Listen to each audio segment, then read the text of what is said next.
ਮੇਰਾ ਵਿਆਹ ਮੇਰੇ ਤੋਂ 8 ਸਾਲ ਵੱਡੀ ਮੇਰੀ ਵਿਧਵਾ ਭਾਬੀ ਨਾਲ ਹੋ ਗਿਆ। ਮੈਂ ਮਨਾ ਕਰ ਦਿੱਤਾ ਸੀ ਕਿ ਮੇਰੇ ਤੋਂ ਕੋਈ ਉਮੀਦ ਨਾ ਰੱਖੀ। 1 ਮਹੀਨੇ ਬਾਅਦ ਮੈਂ ਵਿਆਹ ਕਰਾ ਲਿਆ ਸੀ। ਮੇਰੀ ਭਾਬੀ ਘਰ ਵਿੱਚ ਇੱਕ ਨੌਕਰ ਵਾਂਗ ਹੀ ਰਹਿੰਦੀ ਸੀ। ਮੇਰੇ ਵਿਆਹ ਨੂੰ ਕੁਝ ਦਿਨ ਹੋਏ ਸੀ ਕਿ ਮੇਰੀ ਭਾਬੀ ਅਚਾਨਕ ਬੇਹੋਸ਼ ਹੋ ਗਈ।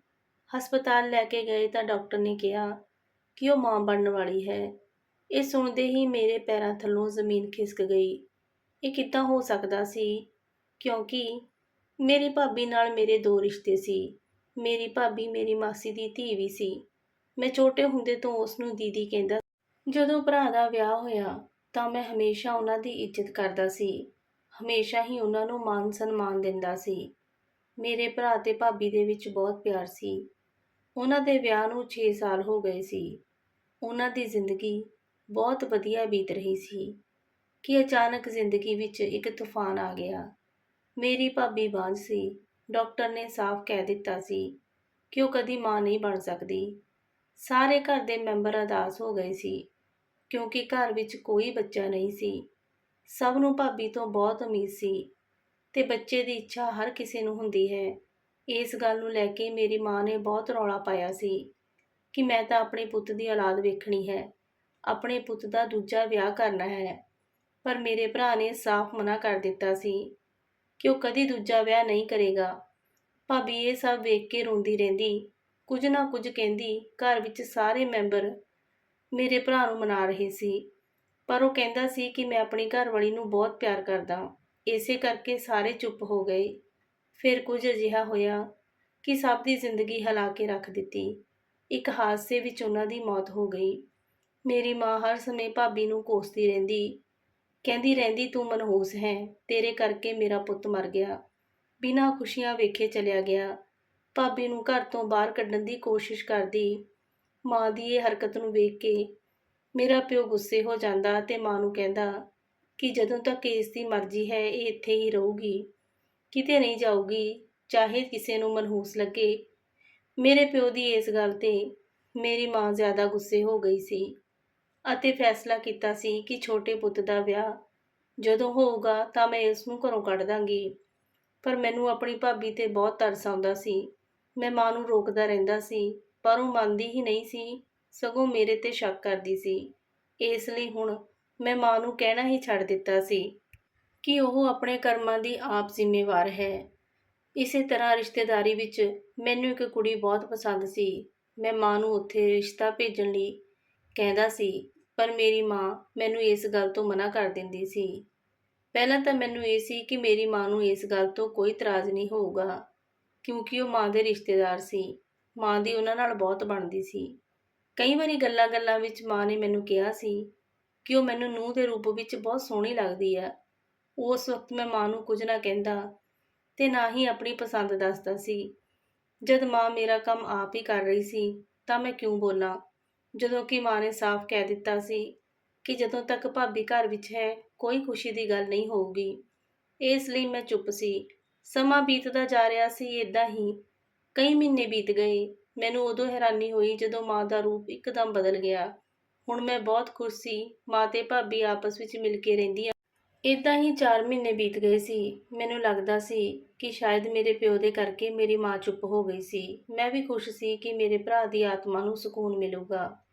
ਮੈਂ ਮਾਂ ਦੇ ਸਾਹਮਣੇ ਆਪਣੇ ਰਿਸ਼ਤੇ ਦੀ ਗੱਲ ਰੱਖੀ ਕਿ ਮੈਂ ਮਾਂ ਵਿਆਹ ਕਰਨਾ ਚਾਹੁੰਦਾ ਹਾਂ, ਪਰ ਮੇਰੀ ਮਾਂ ਨੇ ਬਿਲਕੁਲ ਚੁੱਪ ਫੜ ਲਈ। ਫਿਰ ਜੋ ਮੇਰੀ ਮਾਂ ਨੇ ਕਿਹਾ, ਮੇਰੇ ਪੈਰਾਂ ਥੱਲੋਂ ਜ਼ਮੀਨ ਖਿਸਕ ਗਈ। ਮਾਂ ਨੇ ਮੈਨੂੰ ਕਿਹਾ ਕਿ ਮੈਂ ਤੇਰੇ ਵਿਆਹ ਦੀ ਗੱਲ ਨਹੀਂ ਕਰਨਾ ਚਾਹੁੰਦੀ, ਤੂੰ ਆਪਣੀ ਭਾਬੀ ਨਾਲ ਵਿਆਹ ਕਰ।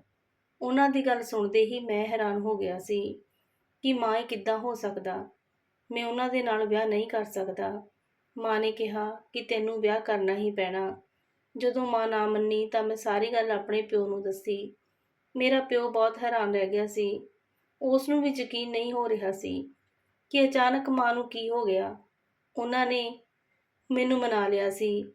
ਇਹ ਸਹੀ ਨਹੀਂ ਸੀ, ਪਰ ਜਿੱਦਾਂ ਮਾਂ ਭਾਬੀ ਨੂੰ ਘਰੋਂ ਕੱਢਣ ਦੀ ਗੱਲ ਤੇ ਲੱਗੀ ਸੀ ਤੇ ਹੁਣ ਜ਼ਬਰਦਸਤੀ ਭਾਬੀ ਤੇ ਮੇਰਾ ਵਿਆਹ ਕਰਵਾਉਣ ਲੱਗੀ ਹੋਈ ਸੀ, ਕੁਝ ਸਮਝ ਨਹੀਂ ਆ ਰਿਹਾ ਸੀ। ਫਿਰ ਉਹਨਾਂ ਨੇ ਮੇਰੇ ਪਿਓ ਨੂੰ ਵੀ ਮਨਾ ਲਿਆ ਸੀ। ਮੈਨੂੰ ਆਪਣੀ ਭਾਬੀ ਦੀ ਸ਼ਕਲ ਤੋਂ ਨਫ਼ਰਤ ਹੋ ਗਈ ਸੀ। ਮੈਂ ਆਪਣੀਆਂ ਖੁਸ਼ੀਆਂ ਨੂੰ ਖਤਮ ਹੁੰਦੇ ਵੇਖ ਰਿਹਾ ਸੀ। ਫਿਰ ਮੈਂ ਮਾਂ ਨੂੰ ਕਿਹਾ ਕਿ ਮਾਂ, ਭਾਬੀ ਬਾਂਝ ਹੈ, ਮੈਂ ਇਕੱਲਾ ਹਾਂ। ਜੇ ਮੇਰਾ ਵਿਆਹ ਵੀ ਉਹਨਾਂ ਨਾਲ ਹੋ ਗਿਆ ਤਾਂ ਘਰ ਵਿੱਚ ਕੋਈ ਬੱਚਾ ਨਹੀਂ ਹੋਊਗਾ ਤੇ ਨਾ ਹੀ ਤੂੰ ਕਦੇ ਦਾਦੀ ਬਣੇਗੀ। ਮੇਰੀ ਗੱਲ ਸੁਣਦੇ ਹੀ ਮਾਂ ਸੁੰਨ ਹੋ ਗਈ ਸੀ ਤੇ ਕਹਿਣ ਲੱਗੀ, ਤੇਰੀ ਭਾਬੀ ਇੱਕ ਖਾਸ ਔਰਤ ਹੈ। ਇਹ ਕਹਿ ਸਕਦੇ ਹਾਂ ਕਿ ਬਹੁਤ ਹੀ ਵੱਡੀ ਹਸਤੀ ਹੈ। ਜੇ ਤੇਰਾ ਉਸ ਨਾਲ ਵਿਆਹ ਹੋ ਗਿਆ ਤਾਂ ਤੇਰੀ ਜ਼ਿੰਦਗੀ ਬਦਲ ਜਾਊਗੀ। ਮੈਂ ਹੈਰਾਨ ਸੀ ਕਿ ਮੇਰੀ ਮਾਂ ਨੂੰ ਕੀ ਹੋ ਗਿਆ ਸੀ। ਉਹ ਅਚਾਨਕ ਕਿੱਦਾਂ ਬਦਲ ਗਈ ਸੀ। ਜਿਹੜੀ ਭਾਬੀ ਨੂੰ ਮਨਹੂਸ ਸਮਝਦੀ ਸੀ, ਅੱਜ ਉਸ ਨੂੰ ਭਾਗਾਂ ਵਾਲੀ ਕਿੱਦਾਂ ਕਹਿ ਰਹੀ ਸੀ। ਮੈਂ ਬਹੁਤ ਵਾਰੀ ਮਨਾ ਕੀਤਾ ਸੀ ਕਿ ਮੈਂ ਵਿਆਹ ਨਹੀਂ ਕਰਨਾ ਚਾਹੁੰਦਾ। ਮੈਨੂੰ ਸ਼ੱਕ ਸੀ ਜੋ ਹੋ ਰਿਹਾ ਸੀ ਇਹ ਭਾਬੀ ਕਰਕੇ ਹੀ ਹੋ ਰਿਹਾ ਸੀ। ਉਹਨਾਂ ਨੇ ਕੁਝ ਨਾ ਕੁਝ ਮਾਂ ਨੂੰ ਜ਼ਰੂਰ ਕਿਹਾ ਹੋਣਾ। ਮੇਰੇ ਮਨਾ ਕਰਨ ਦੇ ਬਾਵਜੂਦ ਵੀ ਮੇਰੀ ਮਾਂ ਨੇ ਮੇਰਾ ਵਿਆਹ ਕਰ ਦਿੱਤਾ ਸੀ। ਪਰ ਮੈਂ ਵਿਆਹ ਤੋਂ ਬਾਅਦ ਭਾਬੀ ਨੂੰ ਸਾਫ਼ ਕਹਿ ਦਿੱਤਾ ਸੀ ਕਿ ਮੇਰੇ ਤੋਂ ਕੋਈ ਉਮੀਦ ਨਾ ਰੱਖੇ। ਮੈਂ ਉਸ ਨੂੰ ਕਦੀ ਆਪਣੀ ਘਰਵਾਲੀ ਦੀ ਥਾਂ ਨਹੀਂ ਦੇ ਸਕਦਾ ਤੇ ਸਾਰੇ ਬੇਫਿਕਰ ਸੀ ਕਿ ਵਿਆਹ ਤੋਂ ਬਾਅਦ ਆਪੇ ਹੀ ਬਦਲ ਜਾਊਗਾ। ਮੈਂ ਆਪਣੀ ਭਾਬੀ ਨੂੰ ਆਪਣੇ ਕਮਰੇ ਤੇ ਆਪਣੀ ਜ਼ਿੰਦਗੀ ਵਿੱਚ ਨਹੀਂ ਆਉਣ ਦਿੱਤਾ। ਸਖਤੀ ਨਾਲ ਮਨਾ ਕਰ ਦਿੱਤਾ ਸੀ ਕਿ ਮੇਰੇ ਕਮਰੇ ਵਿੱਚ ਆਉਣ ਦੀ ਕੋਈ ਲੋੜ ਨਹੀਂ। ਉਹ ਚੁੱਪ ਹੋ ਜਾਂਦੀ ਤੇ ਕੁਝ ਵੀ ਨਾ ਬੋਲਦੀ, ਘਰ ਦੇ ਇੱਕ ਕੋਨੇ ਵਿੱਚ ਨੌਕਰਾਂ ਵਾਂਗ ਪਈ ਰਹਿੰਦੀ। ਕੁਝ ਦਿਨ ਬਾਅਦ ਦੁਬਾਰਾ ਮੈਂ ਆਪਣੀ ਮਾਂ ਨੂੰ ਆਪਣੇ ਰਿਸ਼ਤੇ ਦੀ ਗੱਲ ਕੀਤੀ। ਮੈਂ ਮਾਂ ਨੂੰ ਕਿਹਾ, ਮੈਂ ਇਹ ਵਿਆਹ ਤੁਹਾਡੀ ਮਰਜ਼ੀ ਨਾਲ ਕੀਤਾ ਹੈ, ਪਰ ਹੁਣ ਮੈਂ ਆਪਣੀ ਮਰਜ਼ੀ ਨਾਲ ਵਿਆਹ ਕਰਨਾ ਚਾਹੁੰਦਾ ਹਾਂ। ਮੇਰੀ ਗੱਲ ਸੁਣ ਕੇ ਮੇਰੀ ਮਾਂ ਮੇਰੇ ਵੱਲ ਗੁੱਸੇ ਨਾਲ ਵੇਖ ਰਹੀ ਸੀ, ਪਰ ਮੈਂ ਸਾਫ਼ ਮਨਾ ਕਰ ਦਿੱਤਾ ਸੀ ਕਿ ਮੈਂ ਉਸ ਨੂੰ ਪਿਆਰ ਕਰਦਾ ਹਾਂ ਤੇ ਮੈਂ ਉਸ ਨਾਲ ਹੀ ਵਿਆਹ ਕਰਵਾਉਣਾ ਚਾਹੁੰਦਾ ਹਾਂ ਤੇ ਕਰਵਾ ਕੇ ਹੀ ਰਹਿਣਾ ਹੈ। ਮੇਰੀ ਮਾਂ ਨੇ ਕਿਹਾ ਕਿ ਉਹ ਕਦੀ ਵਿਆਹੇ ਹੋਏ ਬੰਦੇ ਨੂੰ ਸਵੀਕਾਰ ਨਹੀਂ ਕਰੂਗੀ। ਮੈਂ ਆਪਣੀ ਮਾਂ ਨੂੰ ਕਿਹਾ ਕਿ ਜੇ ਮੇਰਾ ਉਸ ਨਾਲ ਵਿਆਹ ਨਾ ਹੋਇਆ ਤਾਂ ਮੈਂ ਤੁਹਾਡੀ ਵੱਡੀ ਨੂੰਹ ਨੂੰ ਤਲਾਕ ਦੇ ਦੇਣਾ ਹੈ। ਮੇਰੀ ਗੱਲ ਸੁਣ ਕੇ ਮੇਰੀ ਮਾਂ ਡਰ ਗਈ ਸੀ। ਮੈਨੂੰ ਇਹ ਸੀ ਕਿ ਹੁਣ ਉਹ ਮੰਨ ਜਾਊਗੀ। ਉਹਨਾਂ ਦਾ ਰੰਗ ਉੱਡ ਗਿਆ ਸੀ। ਪਤਾ ਨਹੀਂ ਮਾਂ ਤਲਾਕ ਦੇ ਨਾਲ ਕਿਉਂ ਡਰ ਗਈ ਸੀ। ਅਜਿਹਾ ਕਿਹੜਾ ਰਾਜ਼ ਸੀ ਜਿਸ ਕਰਕੇ ਉਹ ਡਰਦੀ ਸੀ, ਤੇ ਨਾ ਹੀ ਮੈਂ ਸੋਚਿਆ ਸੀ ਕਿ ਅਜਿਹੀ ਕਿਹੜੀ ਵਜ੍ਹਾ ਸੀ ਜਿਸ ਵਜ੍ਹਾ ਕਰਕੇ ਮੇਰੀ ਮਾਂ, ਜੋ ਪਹਿਲਾਂ ਮੇਰੀ ਭਾਬੀ ਦੀ ਦੁਸ਼ਮਣ ਸੀ, ਉਹ ਅਚਾਨਕ ਉਸ ਨਾਲ ਇੰਨਾ ਪਿਆਰ ਕਿੱਦਾਂ ਕਰਨ ਲੱਗ ਗਈ ਸੀ। ਇਹ ਗੱਲ ਮੇਰੇ ਦਿਮਾਗ ਵਿੱਚ ਘੁੰਮਦੀ ਹੀ ਰਹਿੰਦੀ ਸੀ। ਇਸ ਦੇ ਪਿੱਛੇ ਅਜਿਹਾ ਕਿਹੜਾ ਰਾਜ਼ ਸੀ ਜੋ ਮੇਰੀ ਜ਼ਿੰਦਗੀ ਵਿੱਚ ਤੂਫਾਨ ਲੈ ਕੇ ਆਉਣ ਵਾਲਾ ਸੀ। ਮੇਰੇ ਗੁੱਸਾ ਹੋਣ ਨਾਲ ਮੇਰੀ ਮਾਂ ਮੰਨ ਗਈ ਅਤੇ 1 ਮਹੀਨੇ ਬਾਅਦ ਹੀ ਮੇਰਾ ਦੂਜਾ ਵਿਆਹ ਹੋ ਗਿਆ ਸੀ। ਅਚਾਨਕ ਮੇਰੀ ਪਹਿਲੀ ਘਰਵਾਲੀ, ਜੋ ਪਹਿਲਾਂ ਹੀ ਮੇਰੀ ਭਾਬੀ ਸੀ, ਉਹਨਾਂ ਨੇ ਅਜੀਬ ਜਿਹਾ ਵਰਤਾਅ ਸ਼ੁਰੂ ਕਰ ਦਿੱਤਾ ਸੀ। ਉਹ ਰੋਜ਼ ਮੇਰੀ ਘਰਵਾਲੀ ਨੂੰ ਇੱਕ ਲੱਡੂ ਦਿੰਦੀ ਸੀ। ਮੈਂ ਉਸ ਦੀ ਇਹ ਹਰਕਤ ਰੋਜ਼ ਵੇਖਦਾ ਰਹਿੰਦਾ ਸੀ। ਕੁਝ ਸਮਝ ਨਹੀਂ ਆਉਂਦਾ ਸੀ ਕਿ ਉਹ ਇਦਾਂ ਕਿਉਂ ਕਰਦੀ ਸੀ। ਉਹ ਮੇਰੀ ਘਰਵਾਲੀ ਨੂੰ ਇੰਨਾ ਪਿਆਰ ਕਿਉਂ ਕਰੂਗੀ। ਉਹ ਤਾਂ ਉਸ ਦੀ ਸੌਕਣ ਸੀ। ਪਰ ਫਿਰ ਮੈਂ ਮਹਿਸੂਸ ਕੀਤਾ ਕਿ ਮੇਰੀ ਘਰਵਾਲੀ ਲੱਡੂ ਖਾਂਦੀ ਸੀ ਤਾਂ ਅਜੀਬ ਹੀ ਹੋ ਜਾਂਦੀ ਸੀ। ਉਹ ਮੇਰੇ ਕੋਲ ਨਹੀਂ ਆਉਂਦੀ ਸੀ। ਮੈਂ ਬੜਾ ਪਰੇਸ਼ਾਨ ਸੀ। ਉਹ ਕਮਰੇ ਵਿੱਚ ਉਦੋਂ ਆਉਂਦੀ ਜਦੋਂ ਮੈਂ ਸੌਂ ਜਾਂਦਾ। 2 ਮਹੀਨੇ ਹੋਏ ਸੀ। ਅਚਾਨਕ ਮੇਰੀ ਪਹਿਲੀ ਘਰਵਾਲੀ ਬੇਹੋਸ਼ ਹੋ ਗਈ। ਇਹ ਵੇਖਦੇ ਹੀ ਅਸੀਂ ਸਾਰੇ ਪਰੇਸ਼ਾਨ ਹੋ ਗਏ। ਸਾਨੂੰ ਆਪਣੇ ਆਪ ਤੋਂ ਸ਼ਰਮ ਆ ਰਹੀ ਸੀ ਕਿ ਉਹ ਸਾਰੇ ਘਰ ਦਾ ਕੰਮ ਕਰਦੀ ਸੀ। ਅਸੀਂ ਉਸ ਨੂੰ ਹਸਪਤਾਲ ਲੈ ਗਏ ਤੇ ਜੋ ਡਾਕਟਰ ਨੇ ਦੱਸਿਆ, ਉਸ ਨਾਲ ਤਾਂ ਪੈਰਾਂ ਥੱਲੋਂ ਜ਼ਮੀਨ ਹੀ ਖਿਸਕ ਗਈ, ਕਿਉਂਕਿ ਮੇਰੀ ਪਹਿਲੀ ਘਰਵਾਲੀ ਪ੍ਰੈਗਨੈਂਟ ਸੀ। ਪਰ ਮੇਰੀ ਪਹਿਲੀ ਘਰਵਾਲੀ ਪ੍ਰੈਗਨੈਂਟ ਕਿੱਦਾਂ ਹੋ ਸਕਦੀ ਸੀ। ਮੇਰੀ ਆਪਣੀ ਘਰਵਾਲੀ ਦਾ ਚਿਹਰਾ ਲਾਲ ਹੋ ਗਿਆ ਸੀ ਕਿ ਮੈਂ ਤਾਂ ਉਸ ਦੇ ਕਦੀ ਨੇੜੇ ਵੀ ਨਹੀਂ ਗਿਆ, ਤਾਂ ਫਿਰ ਇਹ ਸਭ ਕਿੱਦਾਂ ਹੋ ਗਿਆ ਸੀ। ਮੈਂ ਘਰ ਵਿੱਚ ਹੰਗਾਮਾ ਖੜਾ ਕਰ ਦਿੱਤਾ ਸੀ। ਮੈਂ ਦੱਸਿਆ ਸੀ ਕਿ ਮੈਂ ਤਾਂ ਉਸ ਨੂੰ ਹੱਥ ਵੀ ਨਹੀਂ ਲਾਇਆ। ਉਹ ਮਾਂ ਕਿੱਦਾਂ ਬਣ ਸਕਦੀ ਹੈ, ਉਹ ਤਾਂ ਬਾਂਝ ਹੈ। ਮੇਰੀ ਮਾਂ ਨੇ ਸੁਣਦੇ ਹੀ ਮੇਰੇ ਮੂੰਹ ਤੇ ਥੱਪੜ ਮਾਰਿਆ ਤੇ ਕਿਹਾ ਕਿ ਉਹ ਤੇਰੀ ਔਲਾਦ ਹੈ। ਆਪਣੀ ਔਲਾਦ ਨੂੰ ਇਸ ਤਰ੍ਹਾਂ ਕੌਣ ਕਹਿੰਦਾ ਹੈ। ਮੈਂ ਮਾਂ ਨੂੰ ਸਾਫ਼ ਕਹਿ ਦਿੱਤਾ ਸੀ ਕਿ ਇਸ ਗਲਤ ਔਰਤ ਦੇ ਨਾਲ ਮੇਰਾ ਨਾਮ ਜੋੜਨ ਦੀ ਕੋਈ ਲੋੜ ਨਹੀਂ। ਮੈਂ ਇਸ ਨੂੰ ਤਲਾਕ ਦੇ ਦੇਵਾਂਗਾ। ਤਲਾਕ ਸੁਣ ਕੇ ਮੇਰੀ ਘਰਵਾਲੀ ਮੇਰੇ ਸਾਹਮਣੇ ਹੱਥ ਜੋੜ ਰਹੀ ਸੀ ਕਿ ਮੈਨੂੰ ਤਲਾਕ ਨਾ ਦੇਵੋ, ਇਹ ਬੱਚਾ ਤੁਹਾਡਾ ਹੈ, ਮੈਂ ਕੁਝ ਗਲਤ ਨਹੀਂ ਕੀਤਾ। ਇਸ ਨਾਲ ਮੈਨੂੰ ਹੋਰ ਗੁੱਸਾ ਚੜ੍ਹ ਗਿਆ ਸੀ। ਮੈਂ ਗੁੱਸੇ ਨਾਲ ਘਰ ਤੋਂ ਬਾਹਰ ਚਲਾ ਗਿਆ ਸੀ। ਜਦੋਂ ਕਿ ਮੇਰੇ ਮਾਪਿਓ ਖੁਸ਼ੀ ਵਿੱਚ ਨੱਚ ਰਹੇ ਸੀ, ਬੱਚੇ ਦੇ ਆਉਣ ਦੀ ਖੁਸ਼ੀ ਮਨਾ ਰਹੇ ਸੀ। ਮੈਨੂੰ ਬਹੁਤ ਗੁੱਸਾ ਆ ਰਿਹਾ ਸੀ। ਮੈਂ ਸੋਚ ਲਿਆ ਸੀ ਕਿ ਉਹਨਾਂ ਦੀ ਕਰਤੂਤ ਸਭ ਦੇ ਸਾਹਮਣੇ ਲੈ ਕੇ ਆਊਂਗਾ। ਉਹਨਾਂ ਦਾ ਅਸਲੀ ਚਿਹਰਾ ਸਭ ਦੇ ਸਾਹਮਣੇ ਨੰਗਾ ਕਰੂੰਗਾ। ਮੈਂ ਇਹੀ ਸੋਚ ਰਿਹਾ ਸੀ। ਮੈਂ ਮੈਡੀਕਲ ਰਿਪੋਰਟ ਚੁੱਕੀ ਤੇ ਘਰ ਤੋਂ ਚਲਾ ਗਿਆ ਅਤੇ ਦੂਜੇ ਡਾਕਟਰ ਤੋਂ ਚੈੱਕ ਕਰਵਾਇਆ ਅਤੇ ਆਪਣੀ DNA ਦੀ ਟੈਸਟ ਵੀ ਕਰਵਾਏ। ਜਦੋਂ ਰਿਪੋਰਟ ਆਈ ਤਾਂ ਮੇਰੇ ਪੈਰਾਂ ਥੱਲੋਂ ਜ਼ਮੀਨ ਖਿਸਕ ਗਈ, ਕਿਉਂਕਿ ਉਹ ਬੱਚਾ ਤਾਂ ਮੇਰਾ ਨਾਂ ਰਾਜ ਹੈ, ਮੈਂ ਪੜ੍ਹਿਆ ਲਿਖਿਆ ਹਾਂ ਤੇ ਮੇਰੀ ਚੰਗੀ ਨੌਕਰੀ ਹੈ। ਮੇਰਾ ਵੱਡਾ ਭਰਾ ਬਹੁਤ ਵਧੀਆ ਸੀ। ਮੇਰੇ ਭਰਾ ਦਾ ਵਿਆਹ ਉਹਨਾਂ ਦੀ ਪਸੰਦ ਦੀ ਕੁੜੀ ਨਾਲ ਹੋ ਗਿਆ ਸੀ। ਹਾਲਾਂਕਿ ਘਰ ਵਿੱਚ ਬਹੁਤ ਹੀ ਰੌਲਾ ਪਿਆ ਸੀ। ਕਿਸੇ ਨੂੰ ਮੇਰੀ ਭਾਬੀ ਪਸੰਦ ਨਹੀਂ ਸੀ, ਪਰ ਫਿਰ ਵੀ ਘਰ ਦੇ ਮੰਨ ਗਏ ਸੀ। ਮੇਰੀ ਭਾਬੀ ਮੇਰੀ ਮਾਂ ਨੂੰ ਘੱਟ ਹੀ ਪਸੰਦ ਕਰਦੀ ਸੀ, ਜਦੋਂ ਕਿ ਮੇਰੇ ਮਾਂ ਰਿਸ਼ਤੇਦਾਰਾਂ ਦੀ ਕੁੜੀਆਂ ਦੀ ਜ਼ਿਆਦਾ ਤਾਰੀਫ ਕਰਦੀ ਸੀ। ਉਹ ਬਾਰ-ਬਾਰ ਉਸ ਕੁੜੀ ਦਾ ਨਾਂ ਲੈਂਦੀ ਸੀ ਜਿਸ ਨੂੰ ਮੈਂ ਪਿਆਰ ਕਰਦਾ ਸੀ ਅਤੇ ਮੈਂ ਉਸ ਨੂੰ ਪਸੰਦ ਕਰਦਾ ਸੀ। ਉਹ ਮਾਂ ਦੇ ਰਿਸ਼ਤੇਦਾਰਾਂ ਵਿੱਚੋਂ ਸੀ। ਮਾਂ ਨੂੰ ਭਾਬੀ ਦੇ ਖਿਲਾਫ ਪਤਾ ਲੱਗਿਆ ਕਿ ਭਾਬੀ ਬਾਜ਼ ਹੈ। ਮੇਰੀ ਮਾਂ ਨੇ ਮੇਰੇ ਭਰਾ ਦਾ ਦੂਜਾ ਵਿਆਹ ਕਰਵਾਉਣਾ ਚਾਹਿਆ।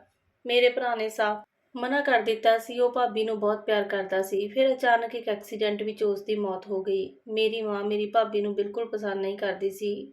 ਉਹ ਉਸ ਨੂੰ ਮਨਹੂਸ ਕਹਿੰਦੀ ਸੀ।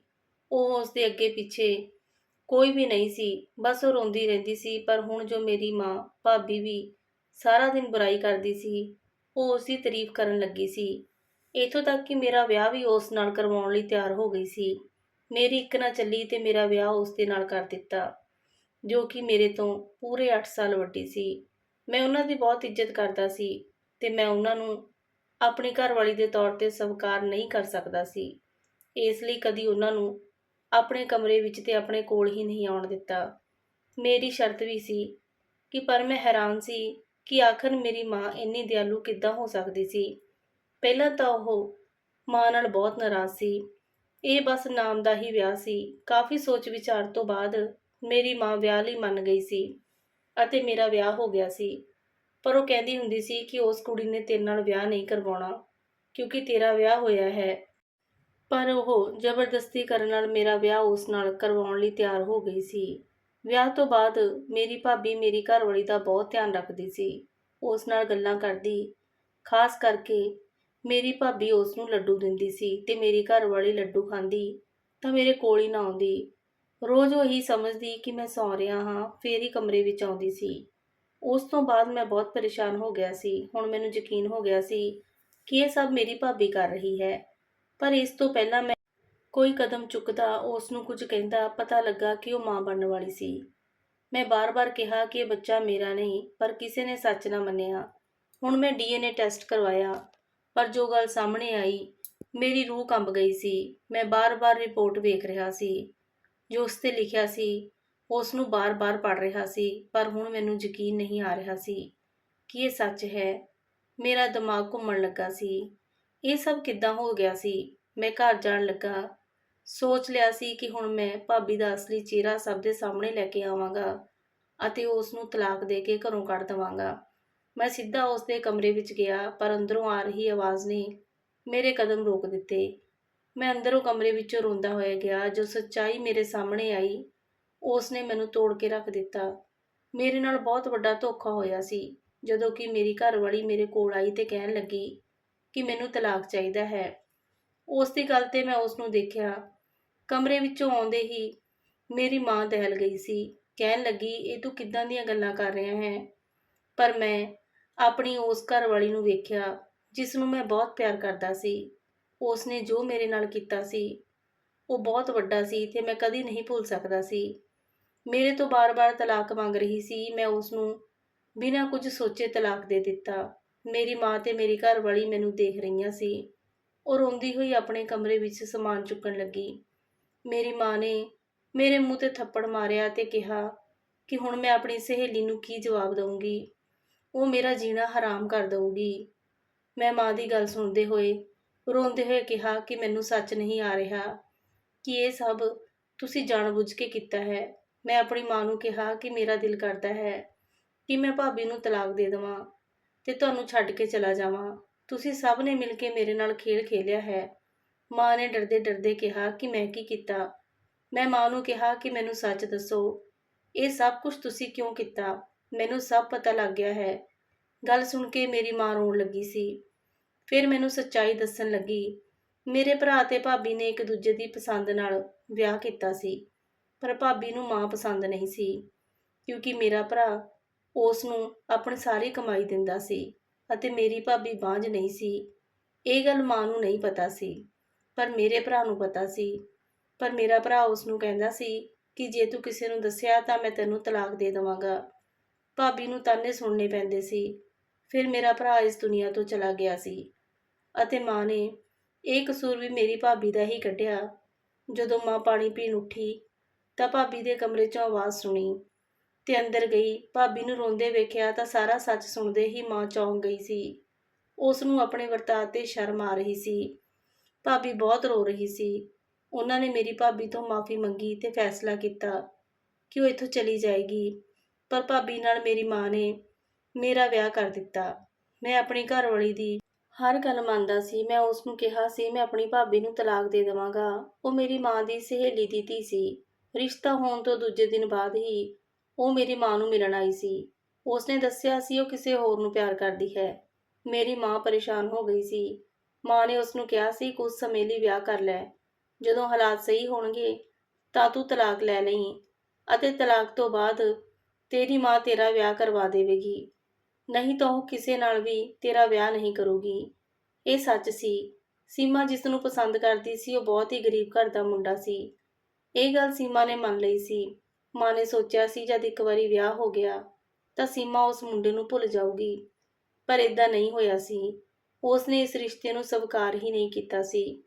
ਸੀਮਾ ਇਸ ਰਿਸ਼ਤੇ ਨੂੰ ਲੈ ਕੇ ਮੇਰੇ ਤੋਂ ਸਮਾਂ ਮੰਗਿਆ ਸੀ ਤੇ ਜੋ ਮੈਂ ਉਸ ਨੂੰ ਦੇ ਦਿੱਤਾ ਸੀ। ਪਰ ਰਾਤ ਦੇ ਹਨੇਰੇ ਵਿੱਚ ਉਹ ਮੇਰੇ ਕਮਰੇ ਵਿੱਚ ਨਹੀਂ ਆਉਂਦੀ ਸੀ।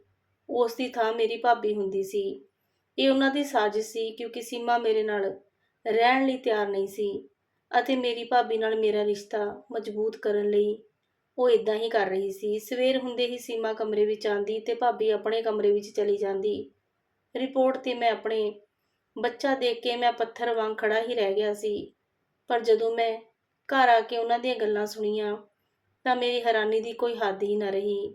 ਮੇਰੀ ਮਾਂ ਤੇ ਭਾਬੀ ਸੀਮਾ ਨੂੰ ਸਮਝਾ ਰਹੀਆਂ ਸੀ ਕਿ ਆਪਣੀ ਜ਼ਿੰਦਗੀ ਖਰਾਬ ਨਾ ਕਰੇ, ਪਰ ਇਹ ਗੱਲ ਮੈਨੂੰ ਪਸੰਦ ਨਹੀਂ ਸੀ। ਮੈਂ ਉਸ ਨੂੰ ਤਲਾਕ ਦੇ ਦਿੱਤਾ ਤੇ ਮੈਂ ਸਭ ਤੋਂ ਨਾਰਾਜ਼ ਸੀ। ਸੀਮਾ ਜਾ ਚੁੱਕੀ ਸੀ। ਉਸ ਆਦਮੀ ਨਾਲ ਉਸਨੇ ਵਿਆਹ ਵੀ ਕਰ ਲਿਆ ਸੀ। 9 ਮਹੀਨੇ ਬਾਅਦ ਸਾਡੇ ਘਰ ਪੁੱਤ ਪੈਦਾ ਹੋਇਆ, ਜਿਸ ਨੂੰ ਦੇਖ ਕੇ ਮੈਂ ਬਹੁਤ ਖੁਸ਼ ਸੀ ਤੇ ਹੁਣ ਮੈਂ ਆਪਣੀ ਭਾਬੀ ਨੂੰ ਸਵੀਕਾਰ ਵੀ ਕਰ ਲਿਆ ਸੀ। ਕਈ ਸਾਲ ਬੀਤ ਗਏ। ਹੁਣ ਮੇਰੇ 2 ਬੱਚੇ ਨੇ ਤੇ ਅਸੀਂ ਆਪਣੇ ਪਰਿਵਾਰ ਦੇ ਵਿੱਚ ਬਹੁਤ ਹੀ ਖੁਸ਼ ਹਾਂ। ਕਦੀ ਵੀ ਕਿਸੇ ਨੂੰ ਧੱਕੇ ਨਾਲ ਆਪਣੀ ਜ਼ਿੰਦਗੀ ਵਿੱਚ ਸ਼ਾਮਲ ਨਾ ਕਰੋ ਤੇ ਜੇਕਰ ਮਜਬੂਰੀ ਵਿੱਚ ਕਿਸੇ ਦਾ ਹੱਥ ਫੜੋ ਤਾਂ ਉਸ ਦਾ ਸਾਥ ਜ਼ਰੂਰ ਦੇਵੋ।